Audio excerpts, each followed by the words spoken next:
The war had cast a long shadow over the city, but life, or what was left of it, continued. Amidst the tension and uncertainty, the townspeople gathered for a funeral. The cemetery, untouched by the ravages of conflict, stood as a solemn reminder of the lives that once filled the now quiet streets. Lucas, a soldier recently discharged due to injury, found himself among the mourners. He didn't know Maria personally, but the war had taught him to respect the dead, especially those who had managed to stay human despite the chaos. As the priest, Father Miguel, began the ceremony, the low murmurs of the attendees fell silent. The air was thick with a sense of loss, not just for Maria, but for the world they once knew. Lucas observed the scene with a detached calm, a defense mechanism he had developed over years of service. His attention was drawn to Bravo, Maria's dog, who sat quietly beside the coffin. The dog's eyes were fixed on the wooden box, as if waiting for something or someone. Suddenly, Bravo broke the silence with a low, hesitant bark. The sound, though soft, echoed through the cemetery, startling the mourners. Father Miguel paused, his gaze shifting to the dog, but he continued his prayers, hoping to maintain the sanctity of the moment. However, Bravo's barking grew louder, more insistent, as if he were trying to communicate something important.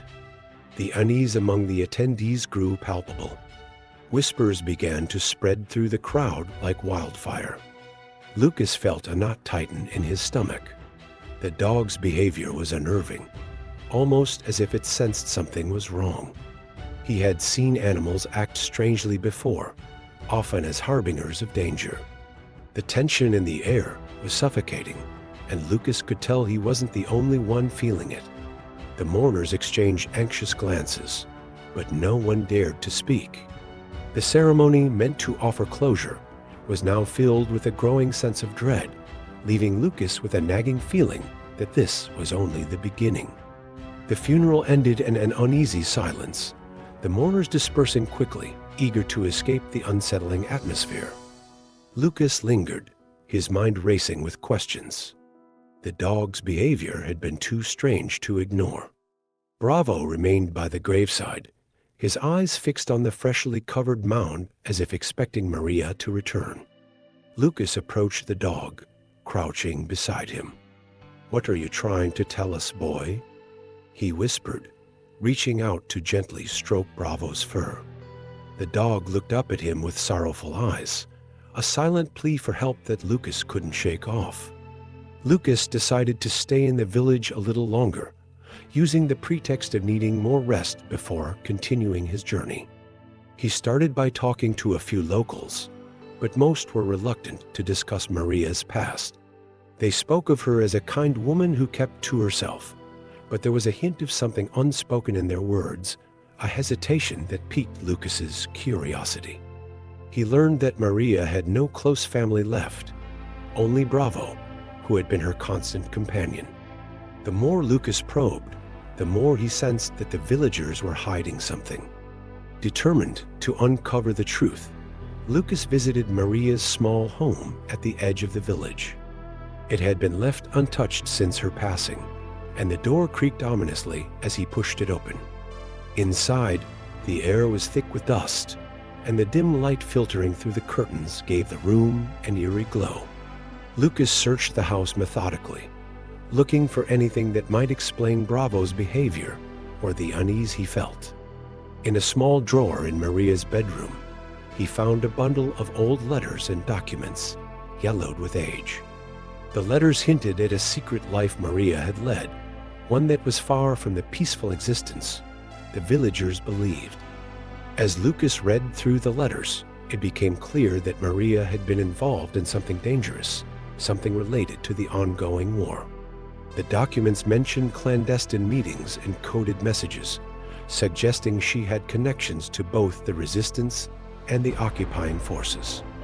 It was a revelation that sent a chill down Lucas's spine.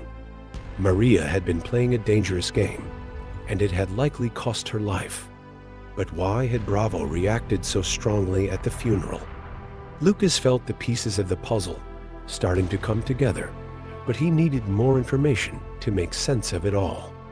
Lucas spent the night in restless contemplation, the contents of Maria's letters swirling in his mind.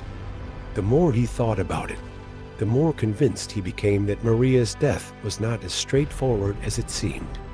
The letters indicated she had been walking a tightrope, balancing between dangerous factions.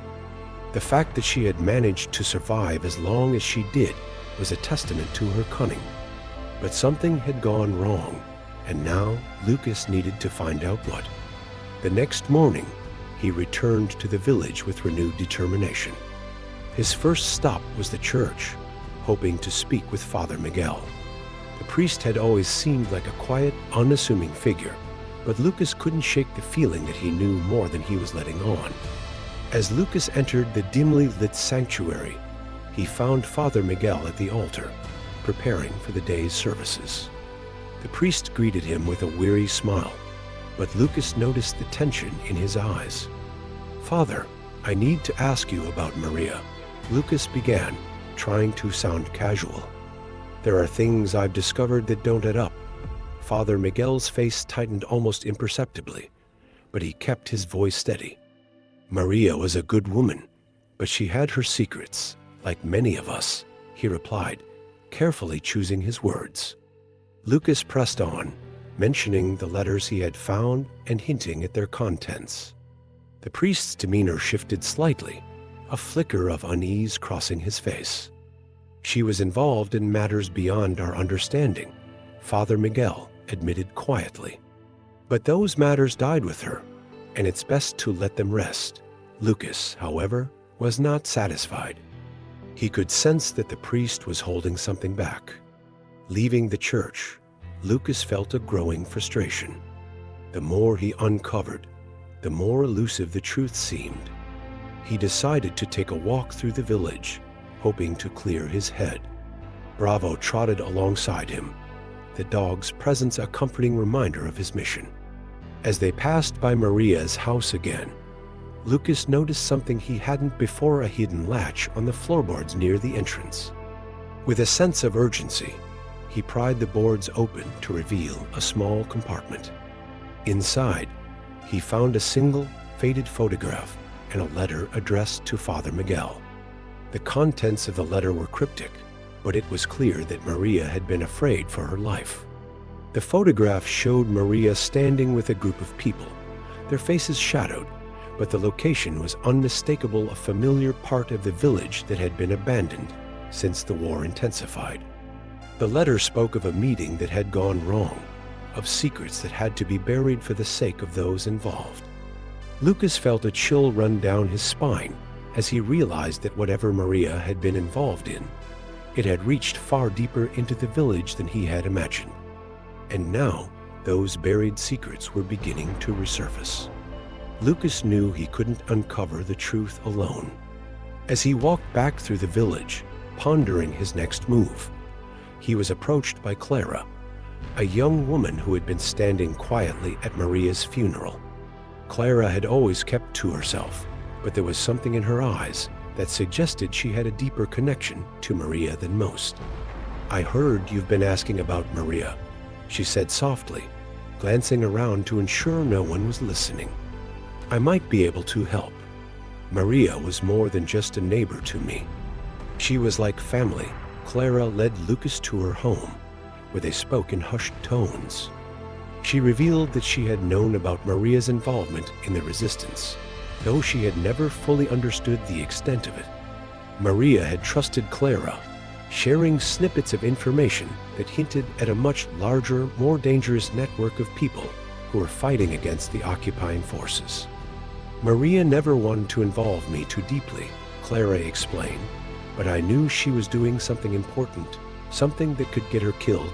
Lucas shared the letters and the photograph he had found, and Clara's face paled as she recognized the location. "The place in the photograph, it's the old mill on the outskirts of town," Clara said, her voice trembling slightly. "It was abandoned years ago, but Maria used to go there often. She said it was a safe place, away from prying eyes." Lucas felt a surge of determination. The old mill could hold the key to understanding what had happened to Maria. If she had been meeting people there, it might also explain Bravo's strange behavior at the funeral. Perhaps the dog had been trying to lead them to the truth all along. They decided to visit the mill that evening under the cover of darkness. As they approached the crumbling structure, Bravo grew agitated, pulling at his leash and barking softly. The mill was shrouded in shadows, its once bustling machinery now silent and eerie. Lucas and Clara moved cautiously, their footsteps echoing in the empty building.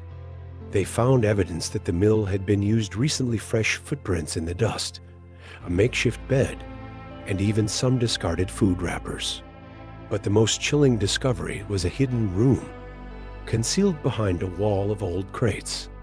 Inside the room, they found more documents and maps, detailing resistance activities and planned attacks against the occupying forces.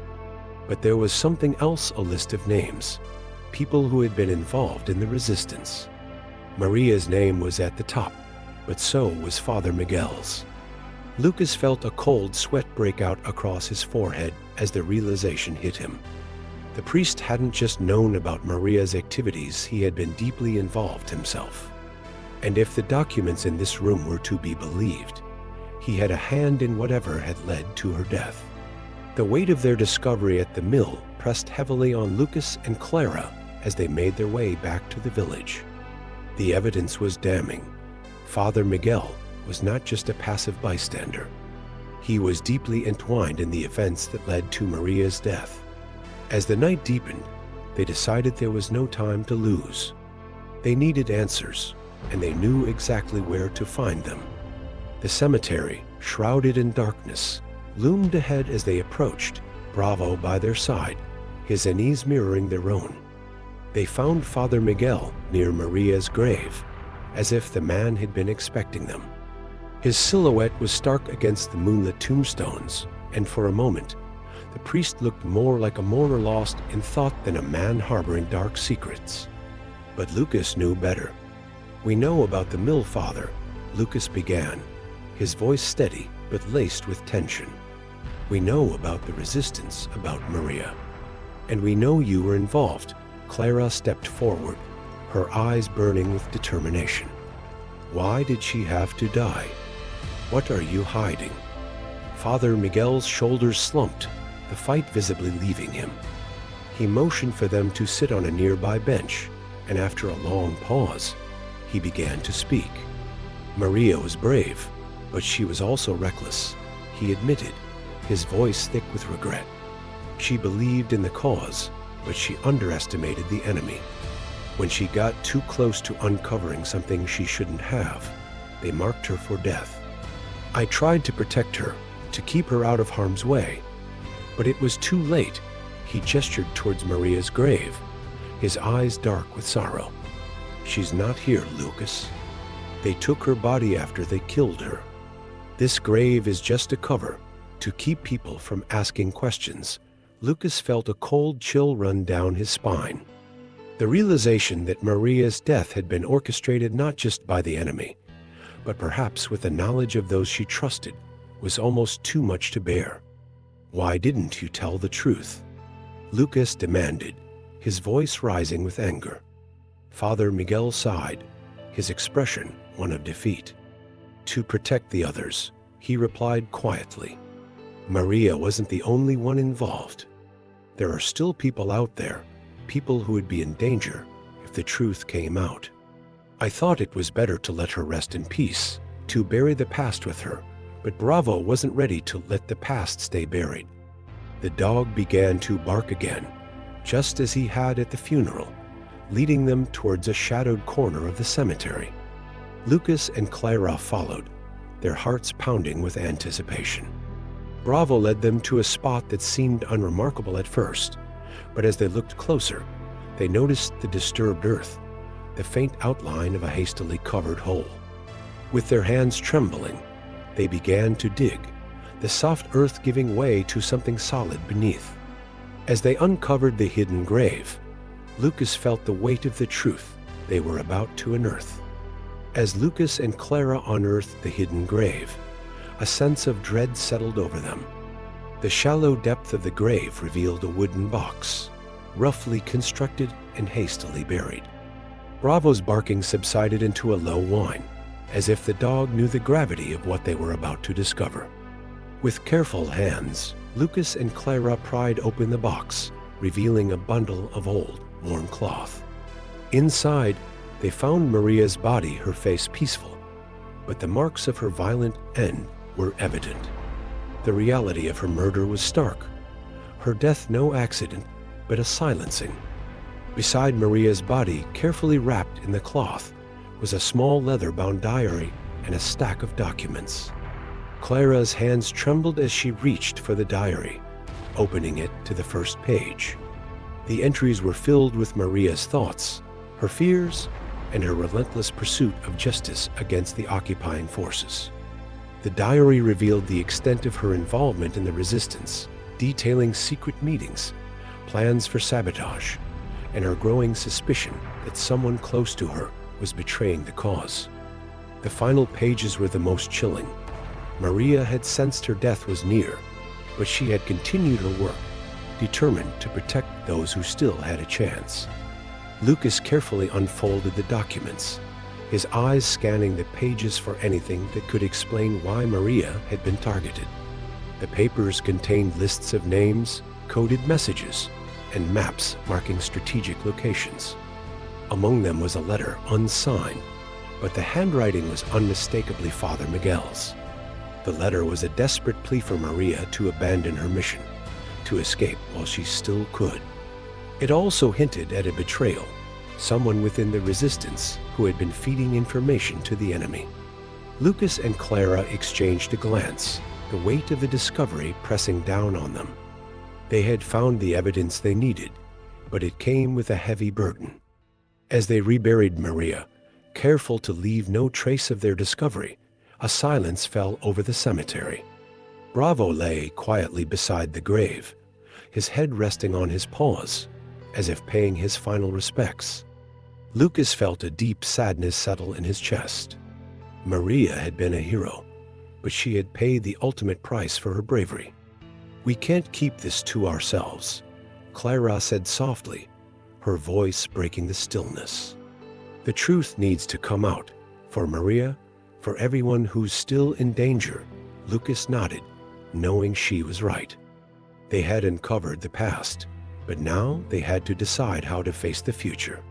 Together, they stood, ready to return to the village, the diary and documents carefully tucked away. As they walked back through the darkened streets, Lucas's mind was already racing with plans. The truth was dangerous, but it was also powerful.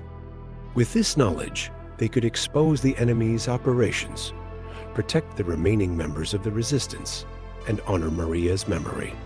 But they had to be careful. The wrong move could cost them everything. The stakes had never been higher, and as they reached the edge of the village, Lucas knew that the hardest part was yet to come. Returning to the village, Lucas and Clara knew they couldn't delay their decision any longer. The weight of what they had uncovered pressed heavily on them. They gathered a small, trusted group of villagers, those who had been closest to Maria, and who could be counted on to protect her legacy. In the dim light of Clara's home, Lucas laid out the documents, explaining the full extent of what Maria had uncovered and the danger that still loomed over the village. The reactions were a mix of shock, fear, and anger, but there was also a collective resolve to act. Father Miguel was notably absent, having secluded himself in the church since their confrontation in the cemetery. The villagers were divided on how to handle his involvement. Some believed he had acted out of fear, trying to protect as many lives as possible, while others saw him as a coward who had betrayed their trust. Lucas knew that the priest's fate was inextricably tied to the future of the village. "We need to confront him," Lucas said, his voice firm. "He's the key to understanding what happens next. We need to know if he's with us or against us." They decided to approach Father Miguel together, hoping to get a clear answer from the man who had been a pillar of their community for so long. As they entered the church, the air was thick with tension. Father Miguel was kneeling at the altar, his back to them, deep in prayer. When he finally turned to face the group, his expression was one of resignation. "I knew you would come," he said quietly, his voice heavy with fatigue. "There's no excuse for what I've done, but I was trying to save lives. Maria's death haunts me every day."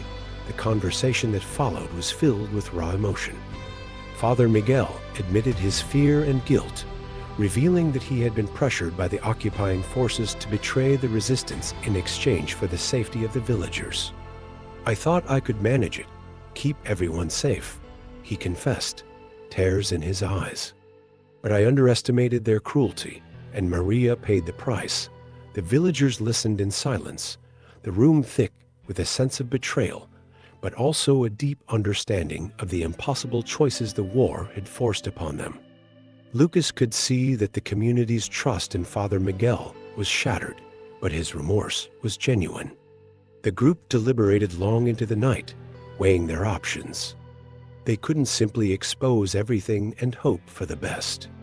The enemy was still present, and any move they made had to be calculated carefully. In the end, they decided to release parts of the information Maria had uncovered to key figures in the resistance outside the village, while keeping the full extent of the betrayal secret for now. It was a compromise, one that left many feeling uneasy, but it was the best they could do under the circumstances. As they dispersed into the night, Lucas knew that this was just the beginning of a new chapter for the village, one that would be marked by both healing and the lingering shadows of the past. The days that followed were a mix of cautious optimism and underlying tension.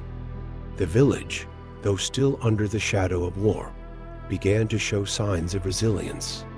The partial truth they had decided to share with the resistance outside the village brought a wave of support, helping to strengthen the community's defenses and morale.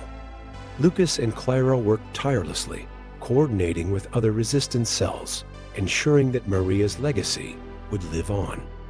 The villagers, though shaken by the revelations, began to rebuild their lives, drawing strength from each other and from the knowledge that they were not alone. Father Miguel, burdened by his role in the events, chose to step down from his duties as the village priest. He couldn't bring himself to lead a community that he felt he had betrayed, despite their understanding and forgiveness. Instead, he quietly left the village, heading toward a distant monastery where he hoped to find redemption.